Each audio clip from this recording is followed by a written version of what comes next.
esto.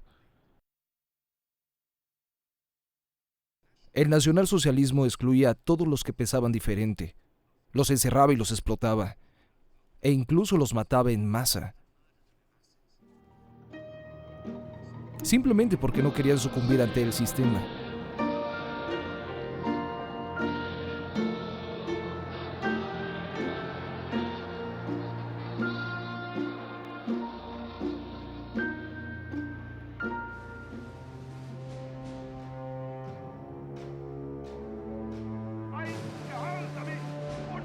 La crueldad de Hitler al liquidar a sus rivales inspiró a Stalin. A pesar de la adoración ciega de las masas y el total control de cada aspecto de la sociedad soviética, Stalin era mórbidamente desconfiado y veía enemigos en todos lados, incluso en sus viejos amigos. Había un jefe popular del partido en Leningrado, Sergei Kirov, y mucha gente creía que Stalin debía ser sustituido de la Secretaría General y creían que Kirov debía ser el sucesor. Sergei Kirov permaneció leal a Stalin y en 1934, en el 17º Congreso del partido, alabó generosamente a Stalin. Stalin amaba a Kirov y sabía que era leal, pero se había vuelto muy popular. El 1 de diciembre de 1934, en Leningrado, Kirov fue asesinado. Por lo que sabemos, parece que no hay duda que Stalin fue responsable de este crimen. Y el asesinato de Kirov fue descrito a los enemigos de Stalin en el partido y a todos aquellos en las facciones que lo habían enfrentado y que eran sospechosos de oponérsele. Así que el asesinato de Kirov fue el inicio del Gran Terror. Stalin fue al funeral de Kirov y fingió tristeza en su ataúd, un maestro del engaño. Kirov fue el primero que asesinaron. Luego empezaron en el Partido General. Luego a cualquiera que hubiera tenido contacto con la oposición. Los atraparon y los mandaban a prisión. A algunos les disparaban de inmediato y las purgas empezaron desde entonces, hasta llegar a un punto en el que mataban a 1.500 a 2.000 personas, tan solo en Moscú, en un día, en el verano de 1937. Durante estas purgas, se estima que Stalin liquidó 20 millones de soviéticos por ser enemigos del pueblo.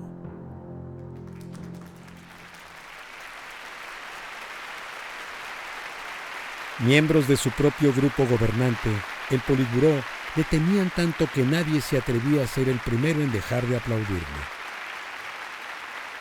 Los aplausos duraban tanto que se utilizaban campanas para anunciar el fin del aplauso.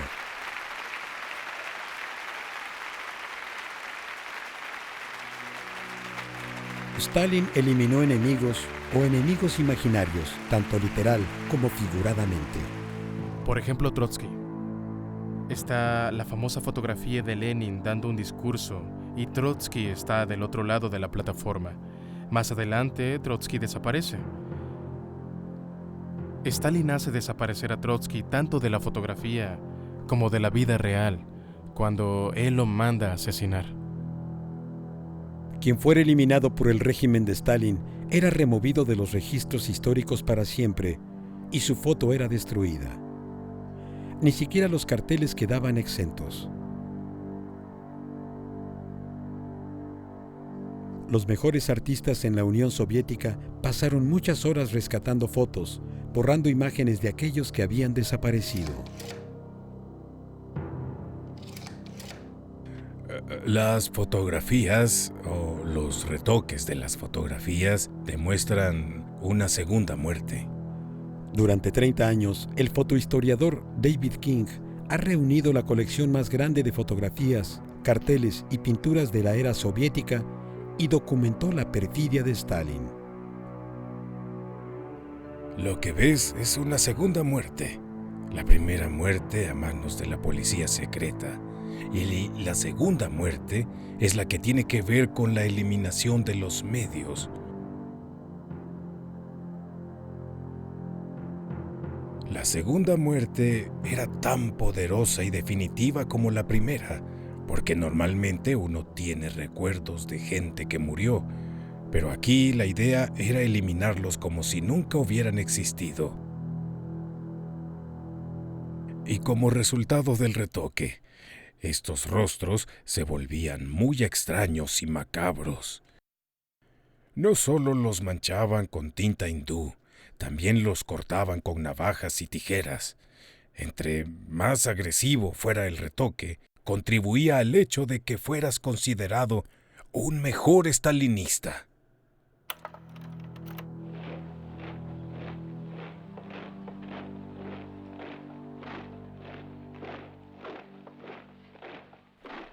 Como Stalin, Hitler también revisaba la historia y en el caso de Hitler, él borraba parte de su propio pasado. El 11 de marzo de 1938, multitudes entusiastas saludaban al Führer mientras él anexaba Austria y la hacía parte del Tercer Reich. Pero Hitler tenía otra agenda muy personal. Una vez que Austria perteneció a Hitler, se dedicó a erradicar cualquier sospecha de su pasado judío. Una cosa que Hitler quiso hacer desde un principio fue ocultar la evidencia de su pasado. Al hacer esto, provocó muchos rumores y también se provocaron mitos que se proyectaron sobre el espacio en blanco del pasado que él intentaba borrar todo el tiempo. Como Stalin borrando fotografías, Hitler eliminó la aldea austriaca de Dodlersheim y un secreto que lo había obsesionado durante años.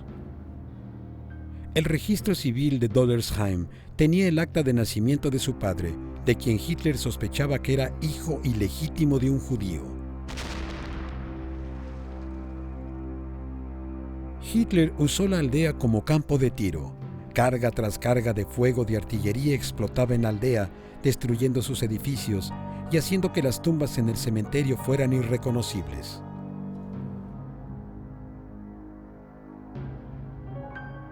Llegas a esta iglesia en ruinas con tan solo unos muros de pie. A mí me parece de algún modo una metáfora de la ruina, la ausencia, el vacío, esto con los registros históricos del pasado de Hitler. Al eliminar la ciudad, Hitler borró las sospechas de su propia sangre judía. Como Stalin, Hitler creía que estaba rodeado de enemigos que intentaban traicionarlo y que necesitaba atacar primero. Hitler creció con la idea, por su experiencia familiar, de que probablemente era necesario matar si no se quería que lo mataran a uno. Generalizó esto y dividió a la gente en depredadores y víctimas, y escogió deliberadamente ser un depredador. Sus víctimas siguientes serían los judíos.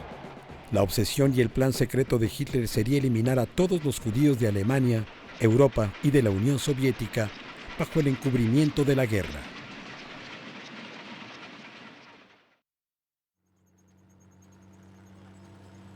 El plan secreto de Hitler siempre había sido atacar a Rusia. Ahora estaba listo. Para calmar a Stalin y darle un falso sentido de seguridad, Hitler firmó un pacto de no agresión con la Unión Soviética en junio de 1939. Los dos dictadores más poderosos del mundo se volvieron aliados. Stalin, irónicamente, se sentía seguro.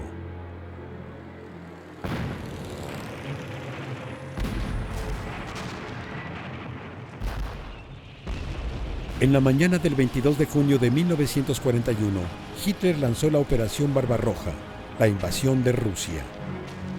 Para Hitler, esto cumpliría dos metas: la destrucción del bolchevismo y la aniquilación de los judíos. La invasión dejó estupefacto a Stalin y no es sorpresa que se haya sentido traicionado. Fue una sorpresa total para Stalin.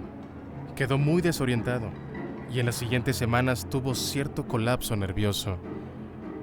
La gente tenía problemas para comunicarse con él, para hacerle entender lo que estaba pasando, y no fue hasta después de 3 o 4 semanas que reaccionó y actuó como el hombre que se suponía que era.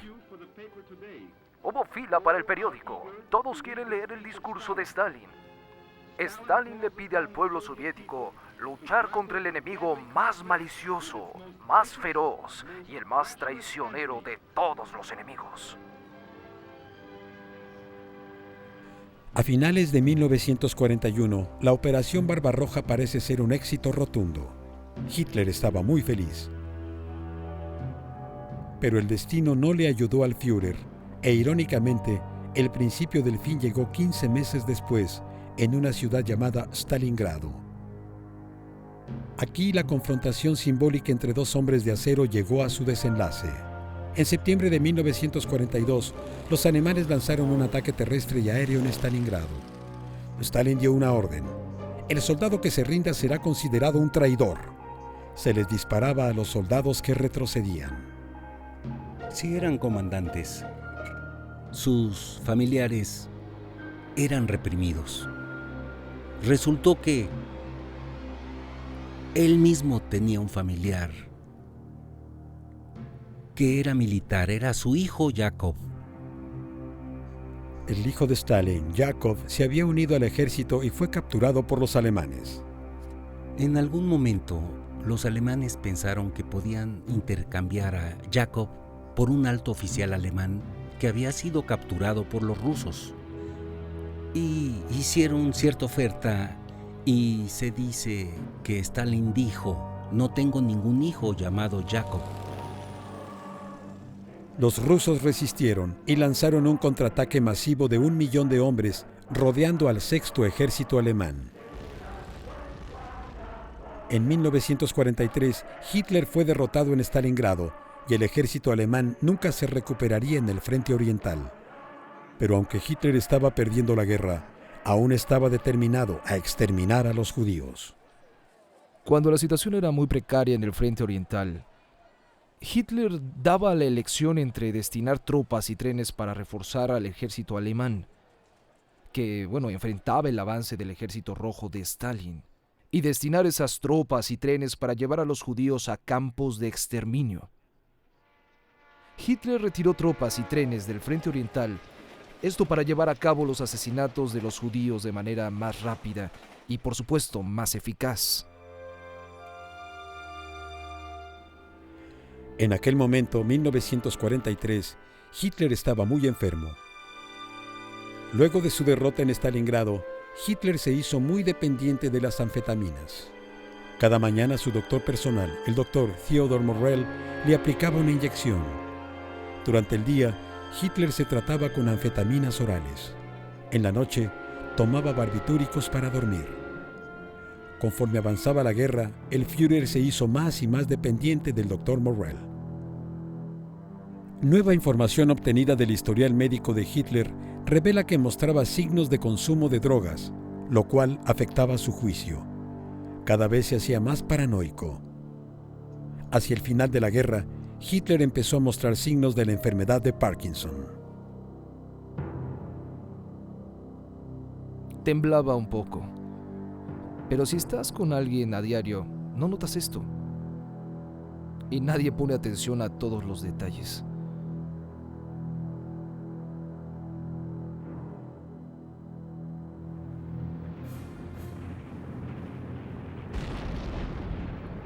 Cuando el ejército rojo atacó Berlín, Hitler estaba escondido en el Führerbunker, debajo de la Cancillería. Cuando los soldados rusos entraron al búnker, encontraron varios cadáveres nazis entre señales de una orgía. En el patio estaban los cuerpos carbonizados de Eva Braun y Hitler. Dentro, en el escritorio del Führer, los rusos encontraron un folder con 42 de las pinturas de Hitler de la Austria pastoral y un álbum de invaluables fotografías. Dentro, una foto que Hitler había llevado con él toda su vida, de su madre Clara.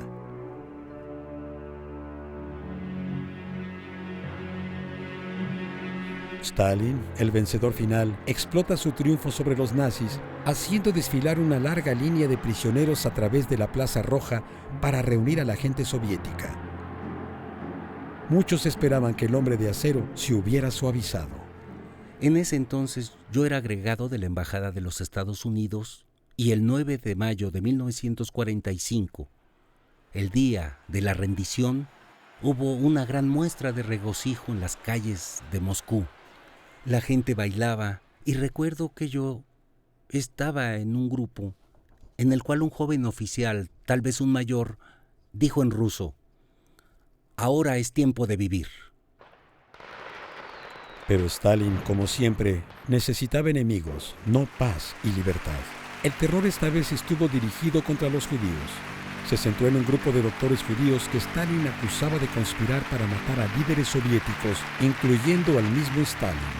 Los doctores acusados serían ejecutados públicamente en la Plaza Roja, y después de eso, la población judía en las ciudades principales sería deportada al este de Siberia, y se planeaba perpetrar masacres contra ellos.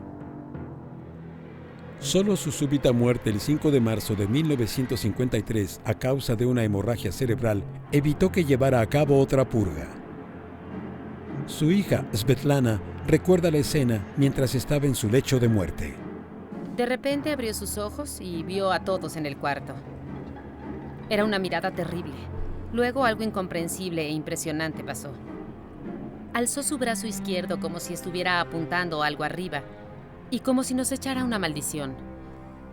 Después, luego de un esfuerzo final, el espíritu se liberó de la carne.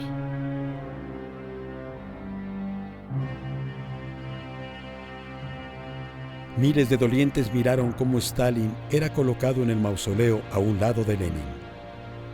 Para Adolfo Hitler no hubo monumento, ni siquiera alguna distinción. Lo que no compartieron en la muerte, lo compartieron en vida. Adolfo Hitler y José Stalin, dos de los dictadores más infames del siglo XX, dejaron un legado de crueldad, terror y muerte, y ambos sabían exactamente lo que estaban haciendo.